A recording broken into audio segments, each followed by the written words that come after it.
Hey, what's up, everybody?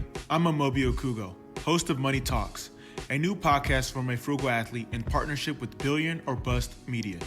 Money Talks explores the world of business behind professional athletes.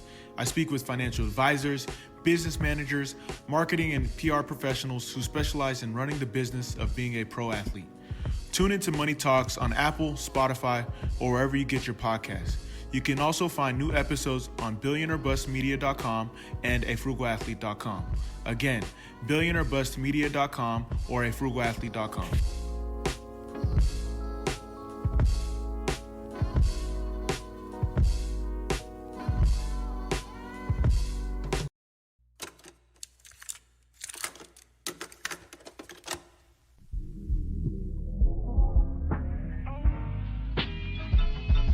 Good day, folks, and welcome to the 2 Cents Podcast. It's your host, as always, Jay Richardson. Very, very excited, as always, because I love what I do, and I love to bring you guys the story in between the lines, what's really going on, and just my thoughts on what's happening right now in the sports world. So this past weekend, we had the AFC, NFC championship games. I know everyone's kind of seeing how those played out. Just want to give you a couple brief thoughts about both games. First and foremost, hats off to Mike Vrabel, former Buckeye. You know, his team had a fantastic run this season, 9-7, yes, but took out the champs, the former champs, New England Patriots. You know, he took out his former mentor, that's Mike Vrabel, taking out Bill Belichick. And it's been really, really cool to see this team evolve over the course of the season. It's really been pretty cool to see Ryan Tannehill, kind of boost his stock heading into the offseason and free agency.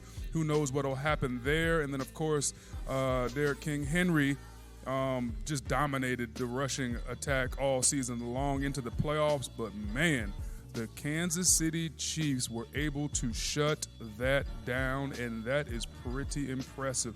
They held Derrick Henry to a total of 85 yards rushing as a team. I think Derrick Henry only had like 68 of those yards, and he had came in averaging like 160, something absurd. So you have to really give your hats off to the Chiefs defense more so. Yeah, I know Pat Mahomes and the offense put up 35 points, to Tennessee's 24. And the game was actually the score is not indicative of how the game went. This thing was over by about the fourth quarter. Tennessee came out strong, actually played very, very tough football, tried to slow the pace down, tried to dictate. But when you can't run the ball like they were used to running the ball, it turns into a situation where you put the ball back in Pat Mahomes' hands, and that is the dangerous thing because he is a bad man. Patrick Mahomes is the new Aaron Rodgers. I mean, he's the new bad man. He's the new guy that with the ball in his hands, if you're a defensive coordinator, you're absolutely terrified because you're not sure you can. Not even that you're not sure. You know you can't stop him, right? Like at one point, they scored on 7 straight offensive possessions. They score fast. They're explosive. Tyreek Hill, Travis Kelce. They got a host of other receivers that can make things happen. Sammy Watkins. This is a potent offense led by the best passer of the football that maybe the NFL's ever seen. There's some greats that come to mind, Dan Marino and Brett Favre and Aaron Rodgers. I'm talking about arm talents, right? Like guys who just have special arm talents. Pat Mahomes is doing things really we've never seen. I saw a pass where he was staring directly at the defender. I believe it was a free safety staring right at him. He had came down into the box, and Pat kept his eyes on the safety while he threw the football. Still didn't look at his receiver, and literally made the ball damn near curve around the safety into a streaking receiver's hands for a huge first down on like 3rd and 12. And I remember watching the slow-mo and going, he's not even looking at the receiver. He's staring down the safety. Wow, it's like a no-look pass in basketball. Like you see LeBron do it, and you're like, wow. But to see someone do it in football is it's beyond special, man. This kid's a generational talent. I don't have any words. Like, he's unbelievable. And it's been really, really cool to watch. They had 400 yards of total offense, which actually isn't tons for them. They could have put up more, but you have to give your hats off to Tennessee for their season. I just want to say that they were no match for Kansas City Chiefs offense, and I don't know that anyone is. And that leads us to the NFC Championship, which was far more underwhelming. The Packers versus the 49ers. And here's the thing, man. Aaron Rodgers, as great as he is, his career, his accomplishments, his talent, undeniable. He's just not the same guy these last couple years. This season, man, the numbers are there. It's the NFL. It's an offensive-driven league. The numbers are always there. But those it plays from Aaron Rodgers, like when you really need it, right? Like when it's 3rd and 11 or 3rd and 9, and you're used to Aaron Rodgers finding the open guy and making, evading a defender and just making a beautiful throw on the run, pinpoint accuracy. Those moments aren't happening anymore for Aaron Rodgers. So they're at the point now where they have to run the ball well and they have to be on schedule with their offense because he's not making those unbelievable off-schedule plays like we're used to seeing. And we didn't see it in Green Bay versus, San Fran in the NFC Championship where Green Bay lost 20-37, 17-point loss, but really it was a blowout way before the loss. And hats off to San Francisco. What a damn defense. Good God, man. When you look at this defense, the takeaways, Richard Sherman's revived. The defensive line is unbelievable, man. And I got to talk about my boy, Nick Bosa, second pick in the draft. Just an absolute stud physically. He has a way of impacting the game every time he puts his hand in the dirt. I don't care if it's pushing the pocket and forcing Aaron Rodgers to throw out of the well or beating his man and causing a hurried throw or, a strip sack or just getting in the passing lanes, tipping balls, run game, chasing down screens. His motor is unmatched, and the kid just doesn't know how to stop, and he just finds a way to be impactful. And the entire defensive line, Buckner, Armstead, all these guys on that defensive line are all monsters, man, and all of them are tall, rangy, athletic dudes.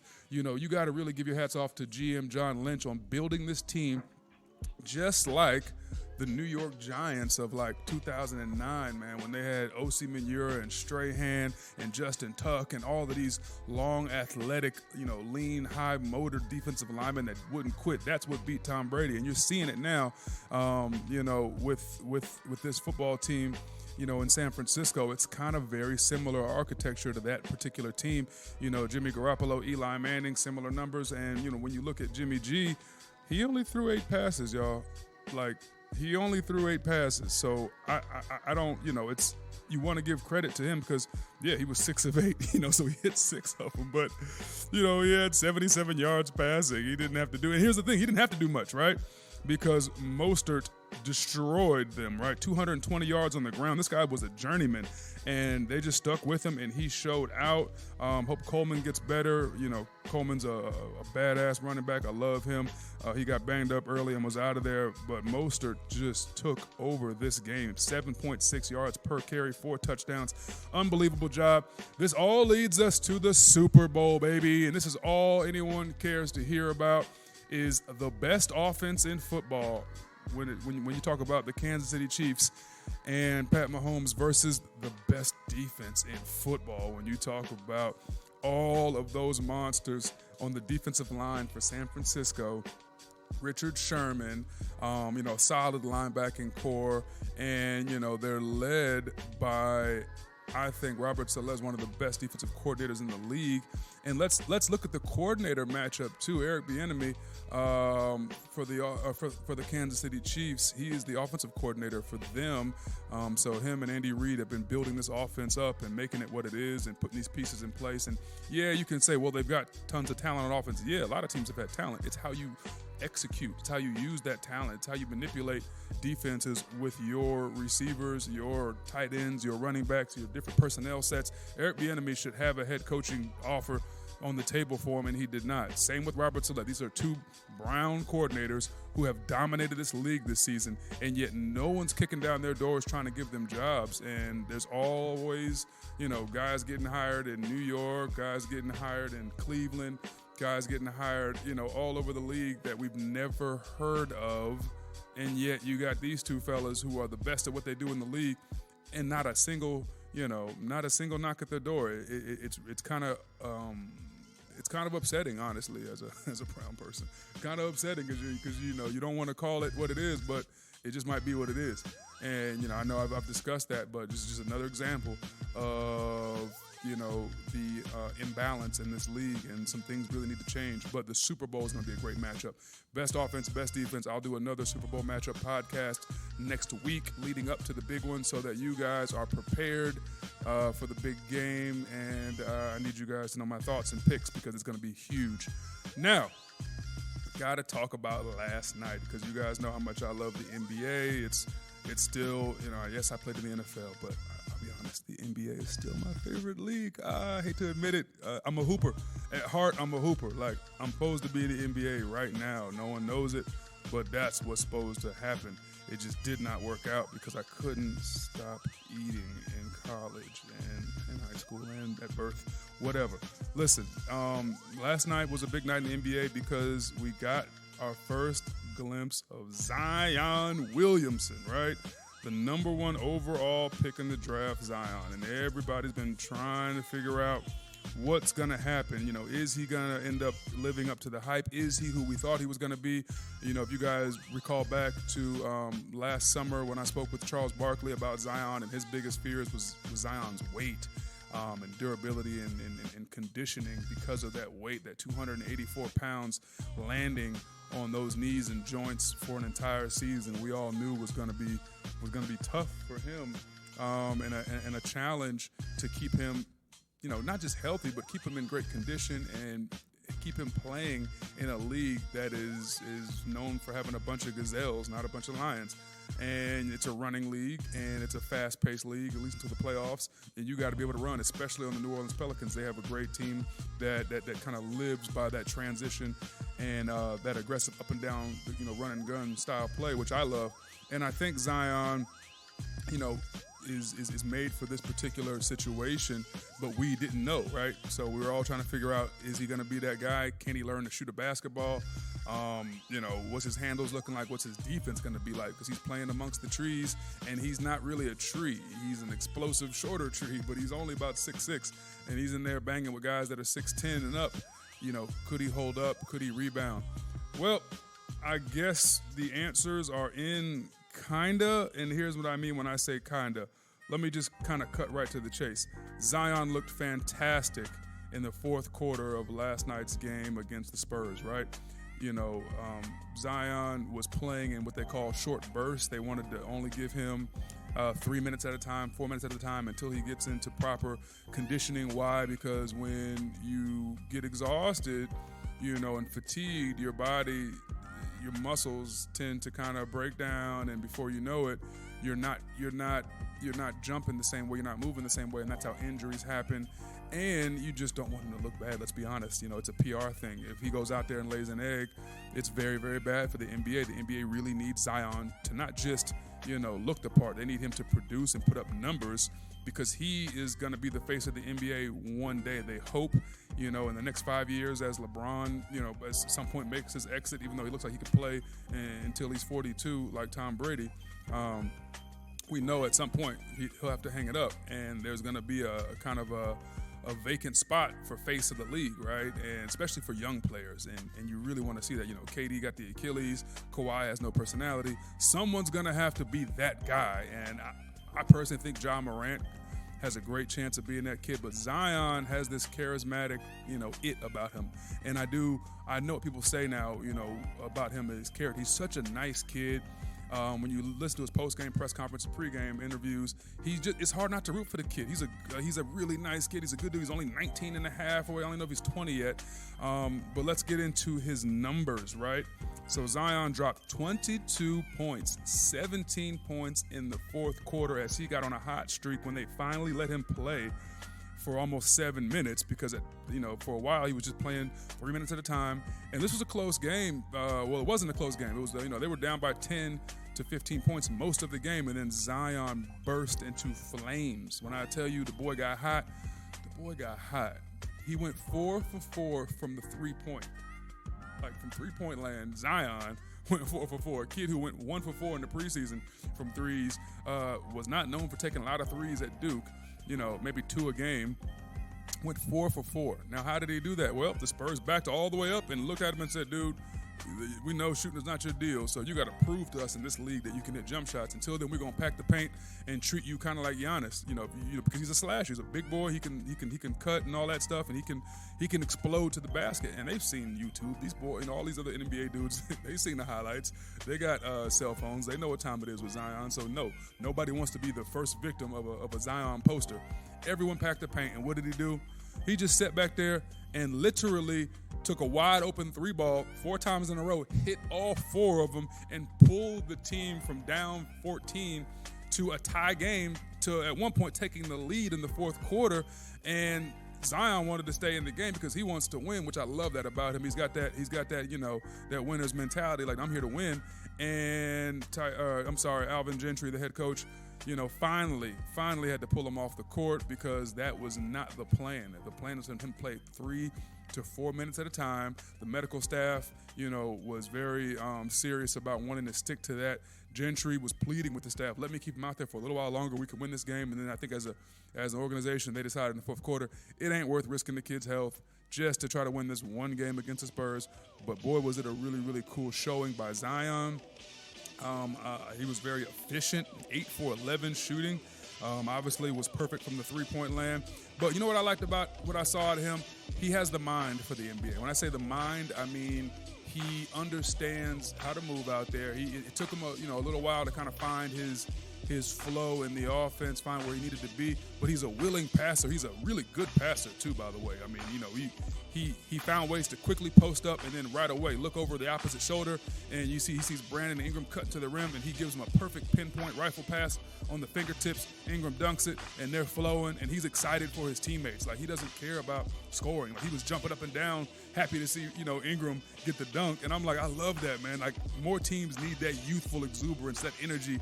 It's infectious on basketball teams, football teams too, on any team. It's good to have guys who are happy to see their teammates do well. He is that guy. He's not a me guy.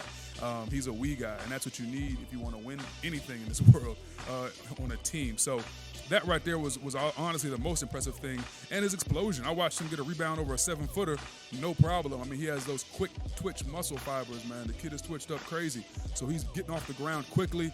And I remember one play, he got in the paint, post up, nice drop step, got the ball smacked out of his hands, recovered immediately, and burst back up again before, the rest of the guys came down. He had came down and came right back up for an easy lay.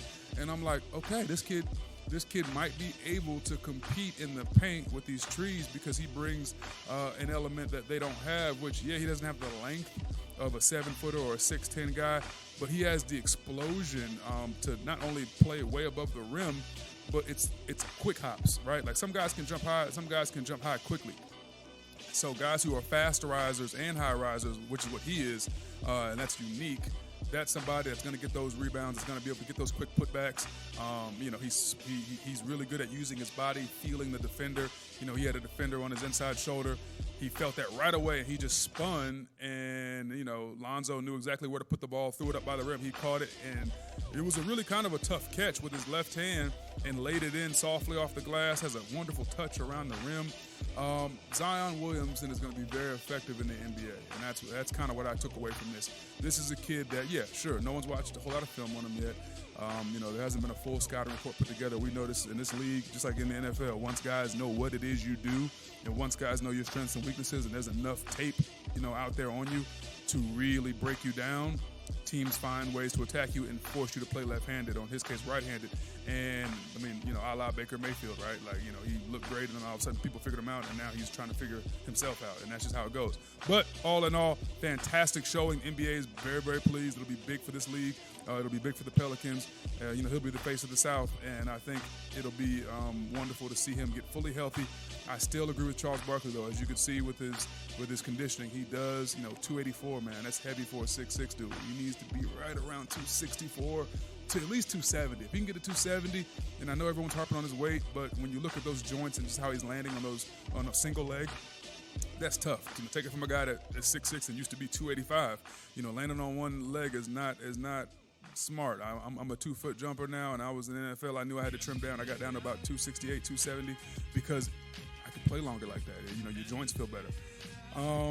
Last thing, I got to give kind of a shout out. It's going to be like a left-handed compliment. But Eli Manning retired.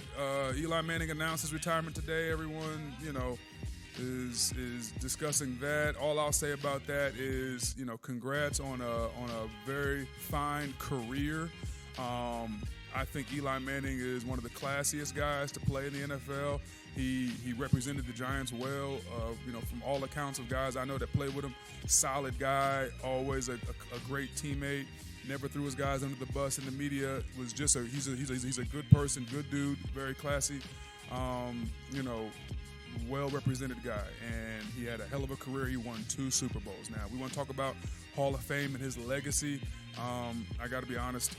I don't know that he's a first ballot Hall of Famer. I really don't. Just winning the 2 Super Bowls is not enough when you look at, for 3 years he led the league in interceptions. He was out of the playoffs for 5 years. He never really looked. He was never really a top 3 quarterback, right? Like, at his best, he was a top 6 guy in the league, but he was never the guy. He was never Brady, Rodgers, Breeze, one of these guys who had those kind of numbers. He was always a couple steps up from a game manager who happened to be clutch at the right moments in the right couple games to beat the right couple teams to put together the kind of career he has. And you got to give him credit for that, but let's be honest, y'all. Eli retired years ago. He just didn't know it. He might have retired before Peyton because the last handful of years, maybe it was definitely time to go. And that's cool, man. He's got a beautiful model wife. He made jillions of dollars in that big market in New York. He has tons of commercials. Doesn't have the charisma and personality of a Peyton. I don't know that he'll be doing tons of commercials and all that stuff, but he doesn't have to. Just go be rich and be happy. Go chill, man. Roll up one, smoke one if you need to, Eli. Relax. You did it. Good job. I'm always going to congratulate, a guy that has the kind of career he did without any off-the-field stuff. I respect that. And that is that. That is all for the 2 Cent Show today. As always, like, subscribe, share. Always happy to get you guys' feedback. You can catch me at JRichardson99 on Twitter and IG. Check out the 2 Cent Show on IG as well and Twitter. That's at 2 Cent Show. And we will see you guys. We'll see you guys very, very soon. Also, check out the Loose Change podcast, which is basically another segment of the 2 Cents podcast where I'll be just giving you quick snaps of what's going on in real time so you guys can get my real gut reaction at the moment to any kind of sporting news or really any news because I might go off script. We'll see. Until then, have a good one.